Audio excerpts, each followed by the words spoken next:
مسلسل 3 سال سے سر کے پورے بال گر رہے ہیں، بہت علاج کروائے مگر کوئی فائدہ نہیں ہوا، کیا یہ نظر لگنے کی نشانی ہے یا کوئی؟ پکی بات ہے، جس کو نظر لگتی ہے سب سے پہلے اس بچی کو یا بچے کو بال جھڑیں گے یا چہرے پہ دانے نکلیں گے، ٹھیک ہے؟ اور یہ آتے ہیں گلے ہوئے چہرے لے کر بچیاں، الحمدللہ ثم الحمدللہ، ان کو نظر لگی ہوتی ہے، یا جن کی نظر لگتی ہے یا انسان کی، اللہ اس کو شفا دے دیتا ہے۔ وہ پردہ کرے، فلک ناس پڑھے، اپنے چہرے پہ بھی ہاتھ پھیرے، ٹھیک ہے؟ پھر بھی نہیں جاتا، پھر آئینے کے سامنے کھڑا ہو جائے بندہ، چاہے عورت ہے یا مرد ہے،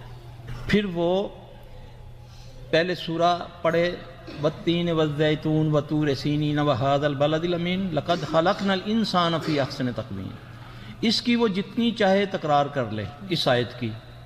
پھر جب یعنی کہ 10 بار کر لی، 20 بار، 30 بار، کوئی تعداد نہیں ہے، اس کے بعد پوری صورت کر کے پھر فلک اور ناس 11 بار پڑھے، پھر ادھری آئینے کو دیکھتے ہوئے تھو تھو کر کے اپنے جسم پر پورے سر پہ ہاتھ پھیر لے، اللہ پاک اس کے یہ بالوں کی بیماری، دانے شانے ٹھیک ہو جائیں گے انشاءاللہ العزیز۔